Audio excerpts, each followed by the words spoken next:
चलो, अब हमने ना नॉट फॉर प्रॉफिट ऑर्गेनाइजेशन के अंदर हम कौन सी यूनिट कर रहे हैं, नॉट फॉर प्रॉफिट ऑर्गेनाइजेशन, जिसके अंदर हमने जो बेसिक कॉन्सेप्ट था वो पढ़ लिया।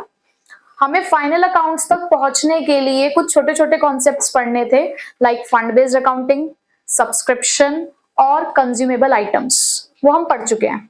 अब हमें क्योंकि फाइनल अकाउंट्स के बारे में सीखना है, यहाँ पर रिसीट्स एंड पेमेंट सीखना है, इनकम एंड एक्सपेंडिचर सीखना है, बैलेंस शीट तो हमारी पुरानी दोस्त है, हम उसे पहले से जानते हैं, तो उसे तो हम बना ही लेंगे। तो वहां तक पहुंचने के लिए हमें कुछ कुछ चीजों का अकाउंटिंग ट्रीटमेंट सीखना होगा।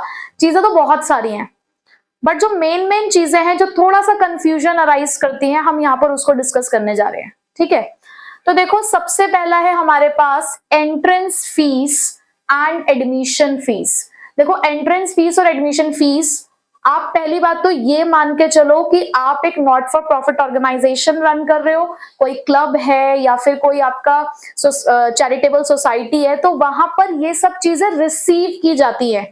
ये लोग फी पे नहीं कर रहे होते हैं, ये रिसीव कर रहे होते हैं। दैट मीन्स ये चीजें उनके लिए क्या है, इनकम है। कि अगर आपको कोई क्लब ज्वाइन करना है, कोई सोसाइटी ज्वाइन करनी है, तो हमने उसके लिए कोई एंट्रेंस फीस रखी हुई है, कोई एडमिशन फीस रखी हुई है। तो ये बात मुझे क्लियर करने की जरूरत नहीं है कि ये खर्चा है, ऑब्वियसली ये क्या है उनके लिए, एक इनकम है। ठीक है, ये एक रिसीट है उनके लिए। अब आपको ये पता लगाना है कि वो रिसीट रेवेन्यू है या कैपिटल, क्योंकि देखो रेवेन्यू रिसीट का मतलब है जो 1 साल तक के लिए आपको मिल रही है, और कैपिटल रिसीट जिसका बेनिफिट मोर देन 1 ईयर के लिए है। तो अगर कोई चीज रेवेन्यू रिसीट है तो वो आपके इनकम साइड में आएगी ऑफ इनकम एंड एक्सपेंडिचर। कहां आएगी, income side of income and expenditure. But अगर वही चीज कैपिटल रिसीट हो गई है तो वो आपकी बैलेंस शीट के लायबिलिटी साइड में शो की जाएगी। अब बात आती है कि हमें कैसे पता चलेगा कि एंट्रेंस फीस और एडमिशन फीस रेवेन्यू रिसीट है, कैपिटल रिसीट है। देखो अगर क्वेश्चन में कुछ भी नहीं मेंशन है तो हमेशा रेवेन्यू रिसीट ही मानना है। अगर वो बोलेंगे कि it is to be capitalised, ऐसे वर्ड लिखा होता है it is to be capitalised, नीचे एडजस्टमेंट्स में लिख देते हैं दैट एडमिशन फीस या entrance fees is to be capitalised. तो अगर उन्होंने बोल दिया कैपिटलाइज्ड है तो आपको उसको फिर लायबिलिटी मानकर ही चलना है। ठीक है, यानी कि आप ये मान के चलोगे कि वो एक कैपिटल रिसीट है। लाइफ मेंबरशिप फीस, देखो एक होता है ना, जैसे हम लोग ये प्रीमियम वगैरह खरीदते हैं ना, ये नेटफ्लिक्स वगैरह आप लोग यूज करते हो, या फिर हम रिचार्ज वगैरह भी कराते हैं, तो इसमें होता है ना कि सब्सक्रिप्शन, लाइफ टाइम सब्सक्रिप्शन लेते हो आप, तो ये वही लाइफ टाइम मेंबरशिप फीस है। तो जब ये लाइफ टाइम मेंबरशिप फीस है तो क्या ये 1 साल के लिए होगी? ये लाइफ टाइम, जब तक वो बिजनेस चल रहा है, जब तक वो ऑर्गेनाइजेशन रन हो रहा है, तब तक के लिए आपने मेंबरशिप ले ली है, तो ऑब्वियसली ये क्या है हमारे लिए, कैपिटल रिसीट है। और जस्ट बिकॉज ये एक कैपिटल रिसीट है तो ये कहां शो की जाएगी, हमेशा liability side of balance sheet. ठीक, नेक्स्ट है हमारे पास डोनेशन। देखो यहाँ पे ये लोग डोनेशन पे नहीं करते हैं, फिर से वही वाली बात, एक चैरिटेबल सोसाइटी है, एक ट्रस्ट है, ये लोग डोनेशन रिसीव करते हैं। ठीक है, हम यहाँ पर क्या मान के चलेंगे, अनलेस और until it is clearly specified in the question we will assume it as a receipt, कि हमने ये डोनेशन रिसीव ही करी होगी। ठीक, तो डोनेशन भी अब आपकी 2 तरीके की हो सकती है। एक तो होता है कि भैया मैं आपको डोनेशन देकर भूल गई, मैंने कहा जी मेरे से ये 50,000 रुपए का चेक ले लो, ये मेरी तरफ से इस चैरिटेबल ट्रस्ट को डोनेशन है। मैंने या फिर ये कहा कि ये 50,000 रुपए जो मैंने आपको दिए ये डोनेशन तो है, लेकिन इसके लिए आप यहाँ पर क्या करोगे, लोगों के लिए पानी का अरेंजमेंट करोगे, उधर प्याऊ लगवा देना। तो ऐसे जगह जगह 3-4 आप प्याऊ लगवा देना। तो यहाँ पर मैंने डोनेशन के आगे उसका एक पर्पस सेट कर दिया। तो पर्पस सेट कर देना मींस कि मैंने उस डोनेशन को बना दिया स्पेसिफिक, मैंने उसको रिस्ट्रिक्ट कर दिया। पढ़ा ना हमने फंड बेस्ड अकाउंटिंग के अंदर भी रिस्ट्रिक्टेड और अनरिस्ट्रिक्टेड। तो अगर कोई डोनेशन जनरल डोनेशन है, सिर्फ मिल गई है, उसके ऊपर हमें कोई बातचीत नहीं हुई हमारी कि क्या करना है क्या नहीं करना, तो हमारे लिए वो सिंपल इनकम है जो कि इनकम एंड एक्सपेंडिचर्स में शो किया जाएगा। किस साइड में, इनकम साइड में। बट अगर वो स्पेसिफिक डोनेशन है, उन्होंने बोल दिया डोनेशन फॉर बिल्डिंग बोल दिया, या डोनेशन फॉर स्पोर्ट्स बोल दिया, स्पोर्ट्स इवेंट्स, तो वहां पर फिर आपको भाई क्या करना पड़ेगा, उसको बैलेंस शीट में ही शो करना पड़ेगा। ठीक, उसके बाद स्पेशल रिसीट्स, कुछ स्पेशल रिसीट्स होती हैं। स्पेशल रिसीट्स का मतलब, मैंने कहा कि हम ना स्पोर्ट्स इवेंट ऑर्गेनाइज करते हैं, तो हमने एक काम किया कि स्पोर्ट्स इवेंट से जितना भी पैसा आता है, अब पैसा क्यों आएगा भाई, हम टिकट्स बेचेंगे तो पैसा आएगा, प्लस उस इवेंट को ऑर्गेनाइज करने के लिए कुछ खर्चा भी होता होगा। तो मैंने क्या किया, मैंने इसको एक स्पेशल रिसीट बना दिया कि जो भी मुझे स्पोर्ट्स इवेंट ऑर्गेनाइज करके पैसा मिलेगा मैं उसको एक स्पेशल रिसीट मानती हूँ। तो अगर कल को मैंने उस इवेंट के लिए कोई भी खर्चा किया तो मैं उसी रिसीट में से ही उसको माइनस करूंगी। ये नहीं कि हम एक्सपेंस अलग दिखा रहे हैं और इनकम अलग दिखा रहे हैं, नहीं, हमने क्या किया, पहले रिसीट को एक जगह पर लिखा, जो भी खर्चे हम उसमें से करेंगे वो उसी रिसीट में से ही उसको माइनस करेंगे।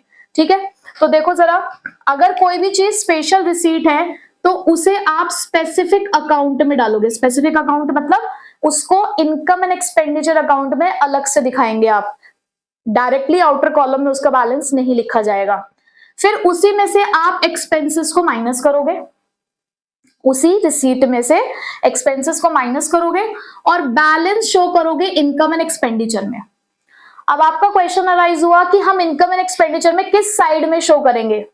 भाई देखो, अगर आपके एक्सपेंसेस ज्यादा हुए आपकी रिसीट से तो ऑब्वियस सी बात है कि आप इसे डेबिट साइड में शो करोगे। वहीं पर अगर आपकी रिसीट्स ज्यादा हुई आपके एक्सपेंसेस से तो आप क्रेडिट साइड में शो कर देना। ठीक है, नेक्स्ट लेगेसी। अब लेगेसी क्या होता है, देखो ये होती है एक तरीके से, क्या होता है लेगेसी, कि सपोज करो कि कोई एक पर्सन है और वो अपनी विल में लिखकर चला गया कि उसका जो पैसा है वो किसी चैरिटेबल ट्रस्ट को दान कर दिया जाए। तो वो पैसा किसके पास चला जाता है, उसी पूरी की पूरी उसकी प्रॉपर्टी या जो भी उसका पैसा होता है वो कहां चला जाता है, उस चैरिटेबल ट्रस्ट के पास। इसे कहते हैं अपनी विरासत दे देना। ठीक है, यहाँ पे मैंने क्या बोला कि जब हम अपनी विरासत, अपनी पूंजी, जमा पूंजी क्या करते हैं, किसी चैरिटेबल ट्रस्ट को डोनेट कर देते हैं, तो वो लेगेसी होती है। अब यहाँ पर लेगेसी भी दो तरीके की हो सकती है, जनरल और स्पेसिफिक।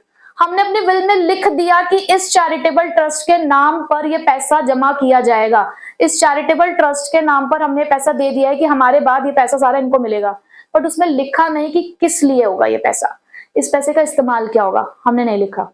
दूसरा, एक बंदे ने अपने विल में ये लिख दिया कि मेरी जो ये विरासत है, मेरा जो ये पैसा है, मेरी जो ये जमा पूंजी है, इसका इस्तेमाल एक स्कूल बनाने के लिए किया जाए, कि मैं जिस चैरिटेबल ट्रस्ट को ये पैसा दान कर रहा हूं, जिसके नाम पे मैं ये कर रहा हूं, वो मेरे नाम से एक स्कूल खोले। तो यहां पर उसने उसको स्पेसिफिक बना दिया है। तो वही वाली बात कि अगर जनरल है तो रेवेन्यू रिसीट मानोगे, इनकम साइड में दिखाओगे, इनकम एंड एक्सपेंडिचर में। बट वहीं पे अगर स्पेसिफिक है, मतलब आपने यूज रिस्ट्रिक्ट कर दिया, आपने बता दिया कि किस काम के लिए इस्तेमाल की जाएगी, तो कैपिटल रिसीट हो जाएगी, क्योंकि वहां ये आपकी लाइबिलिटी बन जाएगी कि आपको इस पैसे का इस्तेमाल सिर्फ उसी चीज के लिए करना है। अब है ग्रांट। अब वही ग्रांट मतलब जैसे गवर्नमेंट हमको ग्रांट्स वगैरह दे देती है, कुछ नहीं लिखा तो जनरल मानते हैं, अगर लिखा है उसके आगे कोई स्पेशल पर्पस लिख देते हैं तो वो स्पेसिफिक बन जाती है। तो वही वाली बात, जनरल है तो इनकम साइड में और स्पेसिफिक है तो लायबिलिटी साइड में। अब तक हमने इस पूरे में एक ही बात सीखी, ज्यादातर मेन फोकस एक ही चीज पे था। पहली बात तो सारी चीजें मिलने वाली हैं, सब चीजें रिसीट्स है, ठीक है, और रिसीट्स में हमें मेन क्या देखना है कि जनरल है या स्पेसिफिक है।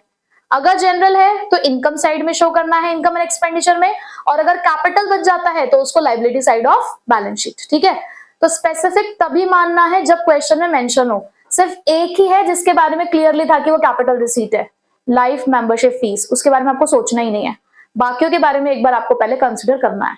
ठीक है, नेक्स्ट अब हम देखते हैं, सेवेंथ है हमारे पास, sale of used sports materials और the sale of old assets. यानी कि अगर हमारे ऑर्गेनाइजेशन के पास कोई स्पोर्ट्स मटेरियल, जैसे हम स्पोर्ट्स क्लब चला रहे हैं तो हमारे पास स्पोर्ट्स मटेरियल होगा, पुराना हमने बेच दिया तो, और या फिर कोई एसेट है, सपोज हम अपने ऑर्गेनाइजेशन में कोई कार वगैरह इस्तेमाल कर रहे थे, पुरानी हो गई, हमने बेच दी, तो भाई बेचने पे या तो आपको प्रॉफिट होगा या आपको बेचने पे क्या होगा, लॉस होगा। तो अगर प्रॉफिट हुआ है तो इनकम साइड में लिख देना, लॉस हुआ है तो एक्सपेंडिचर साइड में लिख देना, किसकी, इनकम एंड एक्सपेंडिचर अकाउंट की। ठीक है, उसी तरीके से अगर आप न्यूज़पेपर बेचते हो, अब न्यूज़पेपर अगर आप बेचते हो ना तो कहीं उस पर भी प्रॉफिट और लॉस मत देखने बैठ जाना। क्यों, क्योंकि न्यूज़पेपर क्या, एक रद्दी बेच रहे हो आप, या तो आप बेच रहे हो या न्यूज़पेपर खरीद रहे हो। तो ऐसे में अगर आपने उसको बेचा है तो उसको जस्ट उससे आने वाला पैसा आपकी इनकम है, और अगर आपने उसको खरीदा है तो आपके लिए वो एक्सपेंस है। तो ये इनकम साइड में आ जाएगा, ये एक्सपेंडिचर साइड में आ जाएगा, किसमें, इनकम एंड एक्सपेंडिचर साइड में। इनकम एंड एक्सपेंडिचर अकाउंट में। अच्छा, यहां पे कोई कंफ्यूजन तो नहीं कि प्रॉफिट और लॉस कैसे निकालोगे?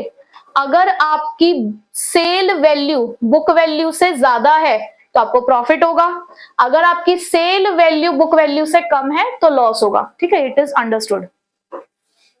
Next, subscription. इसके ऊपर तो हम पूरी क्लास ले चुके हैं कि सब्सक्रिप्शन क्या होते हैं। हमारे लिए एक रेवेन्यू रिसीट ही है, income side of income and expenditure में आता है। बट वहीं पर अगर उस सब्सक्रिप्शन के आगे आउटस्टैंडिंग वर्ड लग गया, आउटस्टैंडिंग सब्सक्रिप्शन, तो वो हमारे लिए एसेट हो जाता है और वो कहां आता है? बैलेंस शीट में। उसके बाद एडवांस सब्सक्रिप्शन, अगर एडवांस लिखा है यानी कि पहले से ही इनकम मिल गई है तो वो हमारे लिए लायबिलिटी और कहां शो की जाएगी? बैलेंस शीट में। किस साइड में? लायबिलिटी साइड में। ठीक है। उसके बाद ऑनरेरियम। देखो ऑनरेरियम क्या होता है कि कई बार हम लोग किसी पर्सन की सर्विस लेते हैं, ठीक है, और उसकी सर्विस के बदले में हम उसे कोई रेम्यूनरेशन दे रहे हैं जहां पर हम उसको एक रिस्पेक्ट शो करना चाहते हैं, तो उस रेम्यूनरेशन को यहाँ पे ऑनरेरियम कहा जाता है। जैसे कि कुछ स्पेशल डॉक्टर्स विजिट कर रहे हैं अगर हमारे हेल्थ क्लब के अंदर, तो उनको आउट ऑफ रिस्पेक्ट जो हम रेम्यूनरेशन दे रहे हैं वो ऑनरेरियम है। ठीक है, तो इसको आप किस साइड शो करोगे? Expenditure side of income and expenditure account. ठीक है। उसके बाद जितने भी रेवेन्यू एक्सपेंडिचर्स आपको देखने को मिले, जैसे कि हम इलेक्ट्रिसिटी चार्जेस दे रहे हैं, लाइटनिंग चार्जेस दे रहे हैं, डेप्रिसिएशन चार्ज कर रहे हैं, ठीक है, सैलरी दे रहे हैं, वेजेस दे रहे हैं, रेंट दे रहे हैं, तो जितने भी आपको इस तरीके के रेवेन्यू एक्सपेंडिचर देखने को मिल रहे हैं सब एक्सपेंडिचर साइड में शो करोगे, इनकम एंड एक्सपेंडिचर में। अब जहां पर कैपिटल एक्सपेंडिचर आ गए या कैपिटल रिसीट्स आ गई, देखो कैपिटल एक्सपेंडिचर क्या हो सकते हैं? जैसे कि किसी एसेट को परचेज करना, कहीं पर इन्वेस्टमेंट करना, ये आपके कैपिटल एक्सपेंडिचर्स हैं। तो ये आप कहां लिखेंगे? Asset side of balance sheet. Capital receipts, जैसे कि हमने अभी पढ़ी थी कि कुछ कैपिटल रिसीट्स हो सकती है हमारी, उसके अलावा कहीं से लोन लेना, ये भी एक तरीके की कैपिटल रिसीट होती है, तो वो आपकी लायबिलिटी साइड में शो की जाती है। ठीक है। लास्ट में कॉस्ट ऑफ मटेरियल कंज्यूम्ड, इसका भी हम पूरा डिस्कशन करके आए हैं, लास्ट क्लास हमारी इसी के ऊपर थी। और ये कहां शो किया जाता है? Expenditure side of income and expenditure account. इसको निकालने का एक सिंपल सा तरीका भी हमारे पास, कि अगर इंफॉर्मेशन से इतनी है, opening stock plus purchases minus closing stock, इससे भी हम इसको निकाल सकते हैं। ठीक है। तो ऐसा नहीं है कि सिर्फ यही चीजें हैं, और भी चीजें हैं, बट वो ऐसी हैं कि उसको देख के आप जज कर सकते हो कि वो किस साइड शो किया जाएगा। ये कुछ मेन चीजें थी, तो वो मैंने आपको अलग से उसका अकाउंटिंग ट्रीटमेंट बता दिया है।